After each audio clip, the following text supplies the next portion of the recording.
광주와 전남에서 소규모 집단을 중심으로 코로나19 감염 확산이 이어지고 있습니다.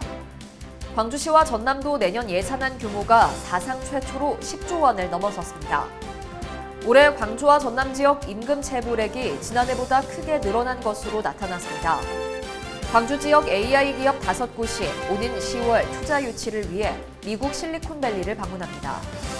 1인당 25만 원씩 지급하는 코로나 상생 국민지원금이 오는 6일부터 신청 및 지급됩니다.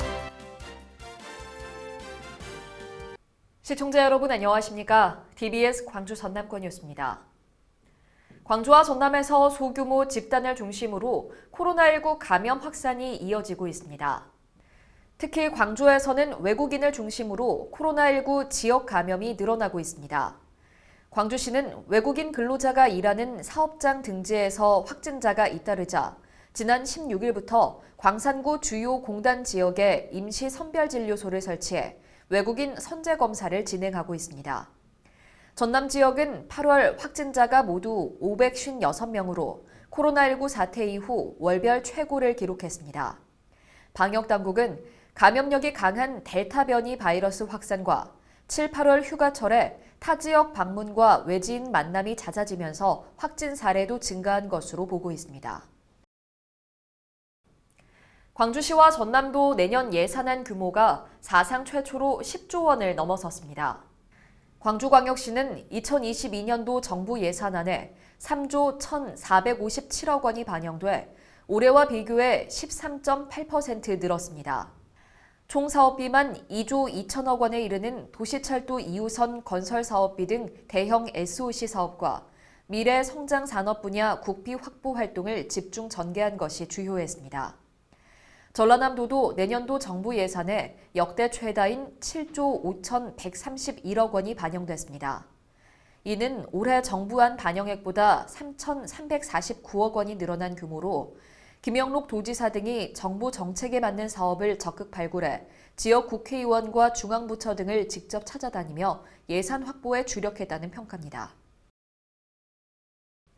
올해 광주와 전남 지역 임금 체불액이 지난해보다 크게 늘어난 것으로 나타났습니다.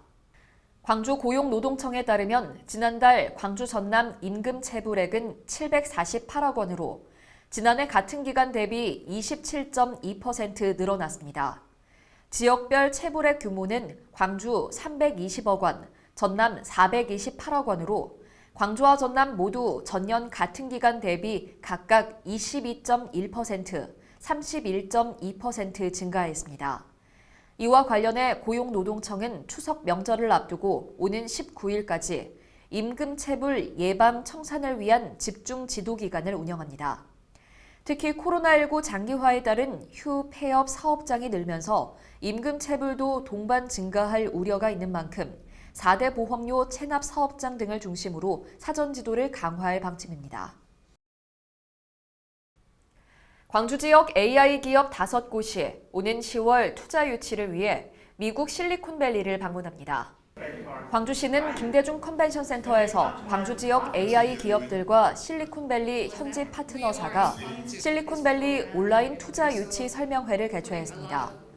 이번 행사를 통해 최종 선발된 실리콘밸리 진출 기업 5곳은 오는 10월 실리콘밸리 방문 및 현지 투자자와 협력사 대상 투자 유치를 진행할 예정입니다. 한편 광주시는 지난 2019년부터 광주와 실리콘밸리 간의 협력 네트워크를 구축하고 지역 내 인공지능 관련 기업들의 투자 유치 경쟁력 확보를 위해 지속적인 노력을 기울여 왔습니다. 코로나19 장기화로 어려움을 겪는 시민들의 생활 안정을 위해 1인당 25만 원씩 지급하는 코로나 상생 국민지원금이 오는 6일부터 신청 및 지급됩니다. 광주시와 전남도 등에 따르면 지급 대상은 광주는 125만여 명, 전남은 167만 명으로 추정되고 있습니다. 지급 대상은 가구 소득 하위 80%로 올해 6월 본인 부담 건강보험료 가구별 합산액이 선정 기준 이하여야 하며 1인과 맞벌이 가구에 대해서는 특례 기준을 적용합니다. 광주시는 신속한 지급을 위해 시와 자치구 부단체장을 단장으로 하는 TF팀을 구성했고 전남도도 보건복지국과 사회복지과 등 관련 부서의 협업 체계를 강화했습니다.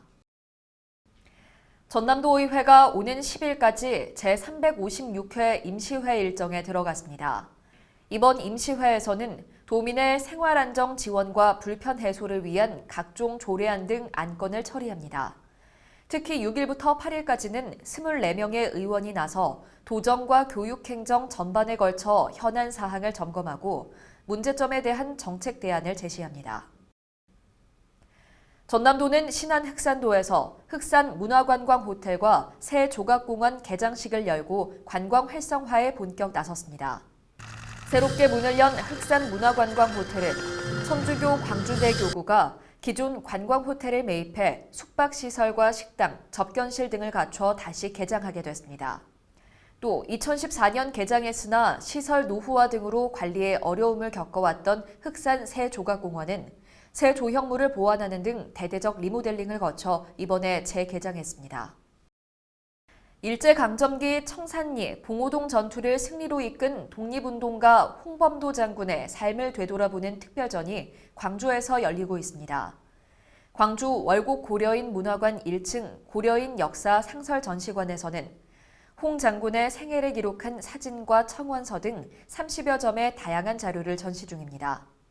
또 이번 전시회에서는 제소 고려인 한글신문 고려일보에 실린 관련 기사와 홍 장군의 아내 이인복 등 가족과 함께 찍은 사진 등을 볼 수 있습니다. 시청해주신 여러분 고맙습니다.